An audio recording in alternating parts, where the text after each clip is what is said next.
O Senhor esteja convosco. Ele está no meio de nós. Proclamação do Evangelho de Jesus Cristo, segundo Lucas. Glória a a vós, vós, Senhor.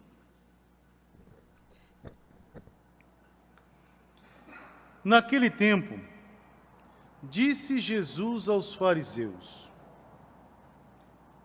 havia um homem rico que se vestia com roupas finas e elegantes e fazia festas esplêndidas todos os dias. Um pobre, chamado Lázaro, cheio de feridas, estava no chão à porta do rico. Ele queria matar a fome com as sobras que caíam da mesa do rico. E além disso, vinham cachorros lamber suas feridas. Quando o pobre morreu, os anjos levaram-no para junto de Abraão. Morreu também o rico e foi sepultado. Na região dos mortos, no meio dos tormentos, o rico levantou os olhos e viu de longe a Abraão, com Lázaro ao seu lado. Então gritou: Pai Abraão, tem piedade de mim. Manda Lázaro molhar a ponta do dedo para me refrescar a língua, porque sofro muito nestas chamas. Mas Abraão respondeu: Filho, lembra-te de que recebeste teus bens durante a vida, e Lázaro, por sua vez, os males. Agora, porém, ele encontra aqui consolo, e tu és atormentado. E além disso, há um grande abismo entre nós. Por mais que alguém desejasse, não poderia passar daqui para junto de vós, e nem os daí poderiam atravessar até nós. O rico insistiu: Pai, eu te suplico, manda Lázaro à casa do meu pai, porque eu tenho 5 irmãos.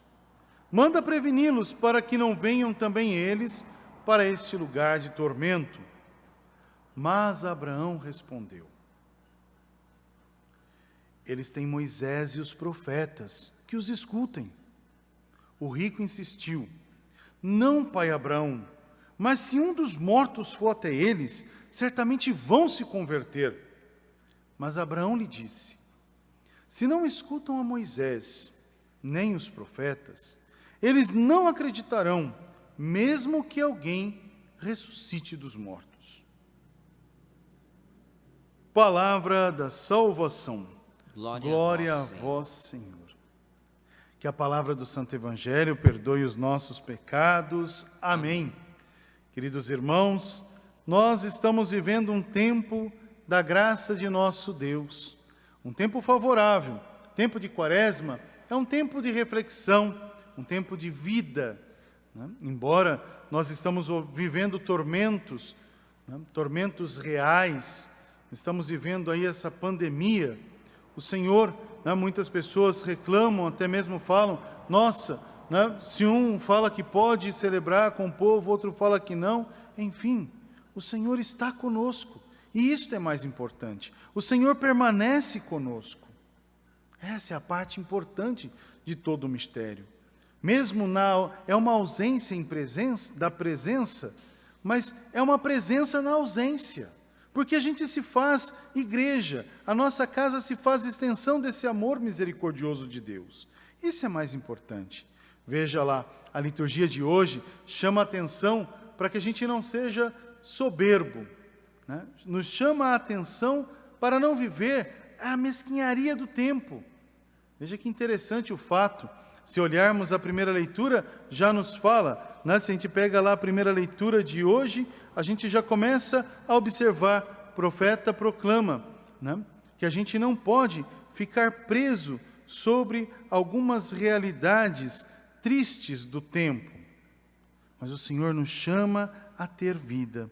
Então é feliz quem a Deus se confia. Se a gente coloca a nossa confiança somente nos homens, podemos perder. Se a gente coloca a nossa confiança somente na nossa força, a gente pode perder. Mas a gente coloca a nossa confiança em Deus e a gente ganha sempre. Essa é a parte importante, né? Confiar, porque aquele que confia na vontade de Deus não se decepciona.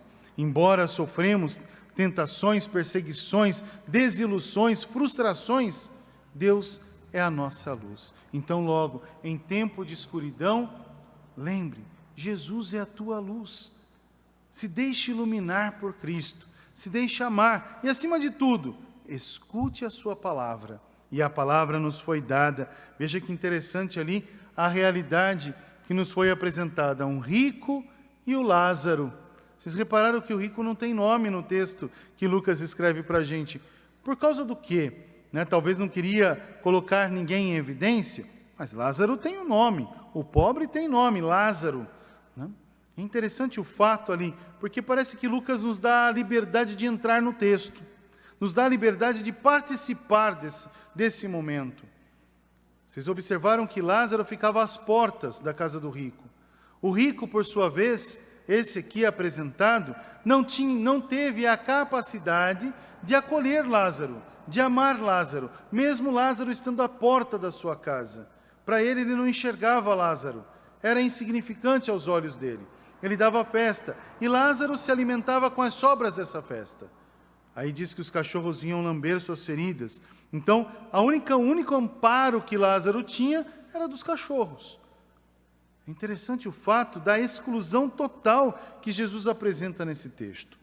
Depois, uma ação importante que ele fala, que Lázaro morre e vai para a casa de Abraão. O rico também morre e é enterrado, é sepultado. É interessante o fato, porque ele faz essa discrepância, porque aqui ele está falando para os fariseus, que naquela época tinha um poder aquisitivo, tinha conhecimento, eram senhores da palavra de Deus, tinha a palavra, mas não vivia. É como se a gente olhasse hoje a palavra de Deus e não vivê-la. É dizer que Deus me ama e me faz amar o outro como irmão, e não amar o irmão, deixar o irmão sofrer. É dizer, eu amo o meu irmão. Tá, você ama, mas você ajuda. Não, eu tenho que viver os meus valores. Depois nós reclamamos que todo mundo está doente. É porque nós não amamos de verdade. Essa é a verdade. É difícil, é dolorido até escutar, mas essa é a verdade. O mundo hoje é um mundo subjetivista, não é um mundo fraterno. É um mundo que pensa somente nos seus valores pessoais. Eu. Esquecemos do nós. E quando se fala o nós, parece que é uma bobagem. Por isso que a gente sofre. Se nós olharmos para o nosso interior e observar qual é a nossa posição, veja que interessante. Às vezes a nossa posição pode ser até daquele rico que ali é apresentado, que só vivia as suas festas, os seus valores, os seus objetivos, os seus desejos. Eu estou cansado de tudo isso, quero descansar. Mas esquece que tem alguém sofrendo, que tem família chorando, que tem Lázaro jogado nas ruas, precisando desse acolhimento. Agora vocês veem que interessante, quem traz, aqui a expressão do rico é forte, Jesus quis colocar bem austera essa ação, numa dimensão orgulhosa, de uma dimensão mesquinha, porque ele fala que ele vai, e ele chega, esse rico chega onde? Ele chega no inferno. Esse do texto chegou no inferno, e nem lá ele teve piedade. Vocês repararam que o texto é interessante? Hoje estava meditando sobre isso. O texto não mostra a conversão desse rico, mostra uma falsa conversão, porque quando ele olha e vê Lázaro com Abraão no céu e ele nos tormentos do inferno, ele grita, chama Abraão de pai por causa da herança, e fala para Lázaro ter piedade dele. Mas ele teve piedade de Lázaro enquanto vivo? Lázaro está ali, e Abraão responde por Lázaro. Lázaro não fala no texto, e ele fala, manda, ele dá ordem para Abraão, manda que Lázaro venha com a ponta do seu dedo me molhar a língua, porque eu estou com sede, eu sofro nesses tormentos.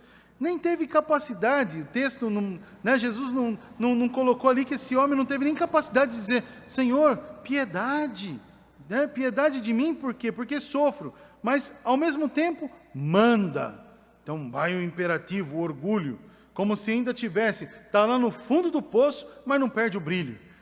Está na fossa, mas não perde o glamour. Olha que tristeza que é isso, Está lá sofrendo as mínguas, mas se mantém na sua postura, está devendo mundos e fundos, mas vem de uma falsa imagem.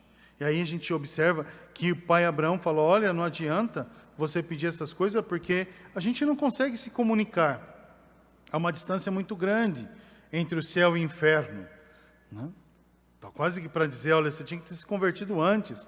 Você teve tudo, você encontrou a sua vitória. Lázaro, por suas vezes, só teve males, e agora recebe de Deus a recompensa. Depois ele ainda fala mais um pouco, mas fala para ele, manda Lázaro ir à casa dos meus pais. Mais uma vez o imperativo, esse orgulho. Eu tenho 5 irmãos, 5 significa aquela dimensão de uma criação. Tenho 5 irmãos, fala para eles, fala para Lázaro, fala para eles não virem para o mesmo lugar. Aí ele fala a palavrinha mágica. Olha, eles têm os profetas, tem Moisés e os profetas, que os escutem. É interessante isso. A gente tem uma palavra que revela, a gente tem a Eucaristia que nos salva, mas será que nós paramos para escutar? Será que nós paramos para meditar? Tempo de conversão, Quaresma, tempo de conversão, tempo que você e eu também, nós temos que parar um pouco. A música já dizia popular, né? O mundo precisa de calma. Que calma é essa? Eu preciso parar, respirar, meditar, ver quais são as minhas atitudes. Estão sendo atitudes acolhedoras ou estão sendo atitudes egoístas? Estão me levando para Deus e me fazendo conduzir os irmãos para Deus? Ou estão provocando adversidade, separação, desunião? Olha que interessante o fato. Deus nos convida a meditar. Depois mais uma ação interessante dentro do texto, ele fala, mas fala para ele descer lá e conversar. Abraão fala, nem que o morto volte à vida, eles não vão se converter. Aí ele estava falando aqui, já é o texto próprio de Jesus Cristo, né?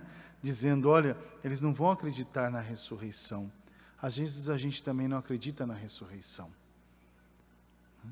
Nem se o morto voltar, eles não vão acreditar. Olha que interessante o fato. Nem que alguém ressuscite dos mortos. E a gente fica preso nessas coisas. Ficamos presos no nosso materialismo, na nossa realidade. Confiamos a nossa força somente na vontade do homem. Esquecemos que a nossa oração move montanhas. Esquecemos que esse amor de Deus transforma a humanidade. Então que hoje a gente possa pedir ao Senhor verdadeiramente, Senhor Jesus Cristo, venha estar comigo, venha estar com nossa casa, nos ensine a escutá-lo e a segui-lo, porque a gente pode escutar e não seguir. Então que o Senhor nos ensine a escutá-lo e segui-lo. Isso quer dizer colocar em prática esse amor. Hoje nós rezamos o 7º dia de nosso irmão. Rezar o 7º dia, como sempre nas missas falam, não é rezar a perda, mas é rezar a certeza da vida. Como Lázaro foi para a vida, nosso irmão também está na vida, está na glória de Deus. Essa é a nossa certeza. Por isso que a missa, onde colocamos a memória de um 7º dia, não é a memória de 7 dias de morte, mas é a memória da vitória, a certeza e a plenitude da vida. E no 7º dia, Deus descansou. Então, que eles descansem em paz, que nosso irmão descanse na paz do Senhor. Ele sobreviveu à sua estrada, guardou a sua fé, é reservada a coroa da vitória. Nós temos que agradecer a Deus a sua vida temporal, mas agradecer muito mais a vida eterna que o Senhor lhe concede. Que a gente possa pedir ao Senhor sempre essa graça. Amém. Amém.